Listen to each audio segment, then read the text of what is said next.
রংপুরে যেতে চাই, সেখানেও বুলডোজার কর্মসূচি চালাচ্ছে ছাত্র জনতা। এ বিষয়ে আরও জানাতে যুক্ত হচ্ছেন সহকর্মী সরকার মাজহারুল মান্নান।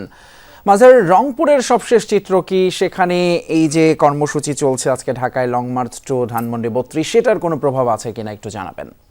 তিতুমির প্রভাব তো আছেই, অর্থাৎ মিনিট 20 আগে কিন্তু রোকেয়া বিশ্ববিদ্যালয় যে ক্যাম্পাস আছে সেই ক্যাম্পাসের যে শেখ মুজিবুর রহমান, শেখ ফজিলতুন্নেসা মুজিব এবং শেখ হাসিনার যে সমস্ত স্থাপনাগুলো ছিল এরই মধ্যে কিন্তু স্থাপনাগুলো যে নাম ফলক আছে সেই নাম ফলকগুলো এরই মধ্যে ভেঙে ফেলা হয়েছে। আমি যদি আপনাকে একটুখানি দেখাতে পারি, এখানে মিনিট 2 আগেও প্রায় শতাধিক শিক্ষার্থী ছিলেন যারা এখানে শেখ ফজিলতুন্নেসা মুজিব যে ছাত্রী হলটি, সেই ছাত্রী হলের যে নাম ফলকটি, সেই নাম ফলকটি কিন্তু এখান থেকে তারা ভেঙে ফেলে দিয়েছেন। কিছুক্ষণ আগে এখানে আমরা নামকরণ করতে দেখিনি, তবে বঙ্গবন্ধু যে হলটি আছে সেই হলটির যে নাম ফলকটি আছে সেই নাম ফলকটি মুছে দিয়ে সেখানে বিজয় 24 নাম ফলক লাগানো হয়েছে। এবং আমরা আরও একটি দেখেছি যে যেখানে বঙ্গবন্ধুর মুরাল ছিল ক্যাম্পাসে সেখানে মুক্ত মঞ্চ লিখে দেওয়া হয়েছে।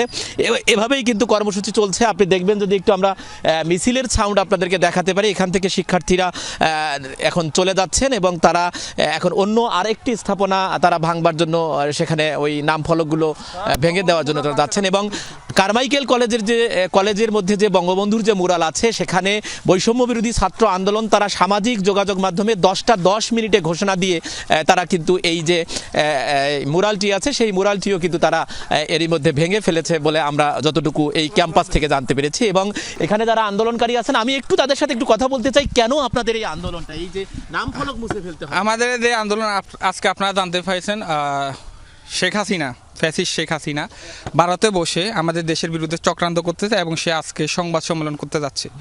আমরা তাদের এই যে তারা যে চক্রান্ত করছে, আমরা তার প্রতিবাদ স্বরূপ আমরা আমাদের এই আজকের কর্মকাণ্ড। আপনারা জানেন এই আওয়ামী যে পরিবারটা পুরোটাই ফ্যাসিস্ট পরিবার, পুরোটাই আমাদের বাংলাদেশের স্বাধীনতা সার্বভৌমত্বের জন্য হুমকি স্বরূপ। আমরা এই ফ্যাসিস্ট কোনো নাম নিশানা আমরা বাংলাদেশে দেখতে চাই না, যেটা আমাদের 24-এর আন্দোলনের মূল কথা। আমরা এই জন্য আজকে আমরা তাদের যে ফ্যাসিস্টের যত নাম নিশানা আছে বাংলাদেশ থেকে আমরা সব মুছে ফেলে দেবো। তারা যেটা বলবার চেষ্টা করছেন যে অর্থাৎ যে শেখ হাসিনা যে ভারতে থেকে যে সংবাদ সম্মেলনটি করছে তাদের ভাষায় যে সেটি হচ্ছে যে বাংলাদেশের স্বাধীনতা এবং সার্বভৌমত্বের বিরুদ্ধে একটা চ্যালেঞ্জ। সেই চ্যালেঞ্জ তারা গ্রহণ করে মুজিববাদের যত নাম ফলক বা যা নাম নিশানা আছে সেটি তারা মুছে ফেলবেন, এরকমই তারা কিন্তু কথা বলছেন। মাজহারুল মান্নান, অসংখ্য ধন্যবাদ আপনাকে। যোগ দিয়েছিলেন রংপুরের বেগম রোকেয়া বিশ্ববিদ্যালয় থেকে।